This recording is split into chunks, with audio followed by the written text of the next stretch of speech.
جو آلموسٹ 1961 سے نیٹو بنا ہوا تھا، تو آج تک کسی نے ڈس جوائنٹڈنس نہیں دیکھی تھی نیٹو کے اندر، اتنی سیلفشنس نہیں دیکھی تھی. امریکن پریزیڈنٹ اتنے زیادہ obsessed ہو گئے اپنے آئیڈیاز کے اور اپنے ہیجمونک ڈیزائن جو ان کے تھے کہ میں نے وہاں تک پھیل جانا ہے. تو گرین لینڈ کو بھی کر دیا، پہلے بگرام بیس کو کیا، جس کو چاہ رہے کبھی کیوبا کو تھریٹ کر دیتے ہیں. وینزویلا آپ نے دیکھ لیا، انہوں نے کہا کہ وینزویلا تو کوئی چیز ہی کوئی نہیں ہے.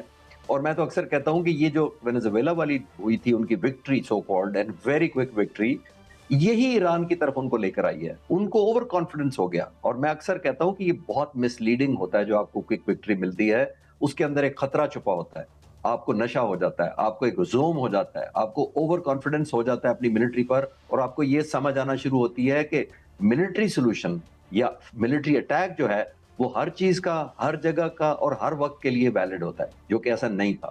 اور ظاہر ہے دوسری میں نے کہا کہ ایران کے لوگوں نے جو کنٹریبیوٹ کیا ہے، in spite of the fact کہ 50 ان کی ٹاپ لیڈرشپ کو پہلے دن شہید کر دیا گیا، اس کے علاوہ کم بیک کرنا، اور اس کی ایک اور وجوہات ہے جس پر علیحدہ بات کر سکیں گے. لیکن یہ پریزیڈنٹ ٹرمپ کو بڑا کریڈٹ جاتا ہے کہ انہوں نے، جس کو کہتے ہیں نا، ایک کھڈا خود کھودا ہے انہوں نے. یعنی اتنی زیادہ پہلے ہائپ کریٹ کی، پہلے ڈسٹرسٹ پیدا کیا دوسرے ملکوں میں، پھر اکیلے ہی جنگ چڑھ دوڑے صرف اسرائیل کو ملا کر. تو نتیجہ آپ کے سامنے ہے. اچھا چشتی صاحب، بالکل آپ نے صحیح فرمایا ہے. میں آپ کے سامنے کچھ حقائق رکھتا ہوں، اس کے بعد آپ کا اس پہ جو ہے وہ رہنمائی چاہوں گا. امریکہ اور اسرائیل نے مشترکہ ایران پر حملہ کیا، اور اب تک کی صورتحال یہ ہے کہ 1444 شہری اور قیادت جو ہے وہ شہید ہو چکی ہے. دونوں ملک مل کر ہزاروں ٹن جو ہے وہ بارود پھینک چکے ہیں ایران پر، اور ہر روز لڑاکا طیارے جو ہیں وہ ایران پر جو ہے وہ حملہ آور ہوتے ہیں اور وہاں پر بمباری کرتے ہیں. لیکن صورتحال یہ ہے کہ سڑکوں پر ایرانی جو ہیں وہ ہزاروں کی تعداد میں باہر نکلے ہوئے ہیں، اور وہ باہر نکلتے ہیں اور امریکہ اور اسرائیل کے مرد آباد کے نعرے لگاتے ہیں اور اللہ اکبر کے نعرے لگاتے ہیں. ان کو کچھ اس سے غرض نہیں ہے کہ وہاں پر جو ہے وہ بمباری ہو رہی ہے، لیکن وہ اپنے ملک کے لیے باہر نکلے ہوئے ہیں. اور اس 17 روزہ جنگ کو اگر دیکھا جائے تو دوسری جانب یہ صورتحال ہے کہ جو ایران ہے وہ بھی تابڑ توڑ حملے کر رہا ہے. اس میں مشرق وسطی میں 17 فوجی اڈوں پر جو ہے وہ ان کے تھرڈ جو ایئر ڈیفنس ہے اور اینٹی میزائل انٹرسپٹر جو سسٹم ہے، ریڈار ہے، سب کچھ تباہ کر دیا ہے. متعدد طیارے تباہ کر دیے ہیں. مشرق وسطی میں امریکی سینٹرل کمانڈ تقریباً ختم ہو چکی ہے.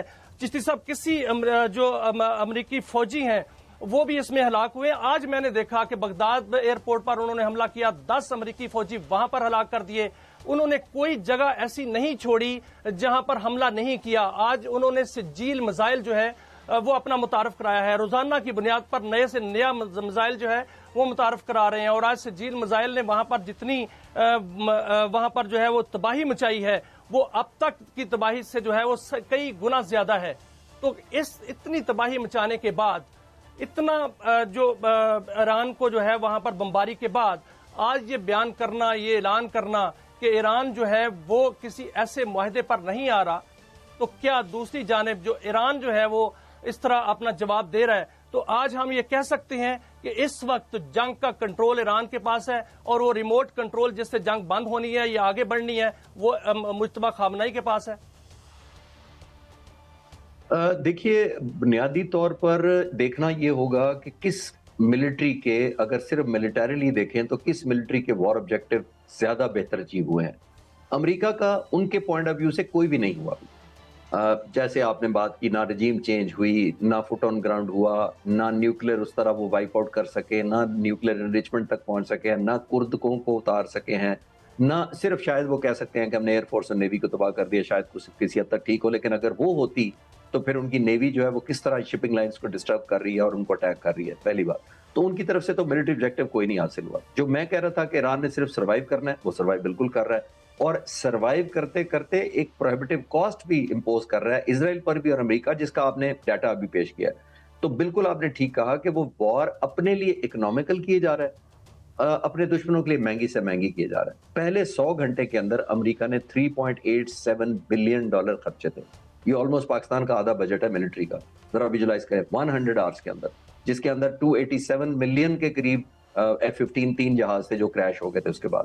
تو یہ نقصان چھوڑی سی قیمت ادا کر کے، جو ڈرونز کی شکل میں ہم کہہ رہے ہیں $10 سے $20,000 کا ڈرون ہے، وہ اٹھا کر لے جاتے ہیں اور جا کے وہ ایسی تباہی مچائی ہے. صرف ان کو نہیں، جہاں جہاں سے وار ایفرٹ جنریشن کریٹ ہو رہی ہے، جیسے مڈل ایسٹ کے ملک ہیں، ان کو بھی اس نے ٹارگٹ کیا.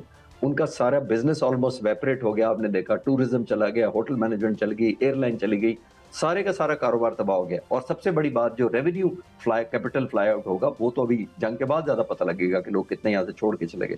تو آئی تھنک مہنگی کرتا جا رہا ہے جنگ ایران. ظاہر ہے اس کے لیے مہنگائی تو تھی کوئی نہیں، اس نے تو صرف ایک کام کرنا ہے، اس نے ٹرافی نہیں جیتنی، اس نے اپنے لوگوں کو کوئی اور آبجیکٹو نہیں دکھانے، اسے صرف سروائیو کرنا ہے، اسے صرف ہارنا نہیں ہے تو وہ جیت جائے گا.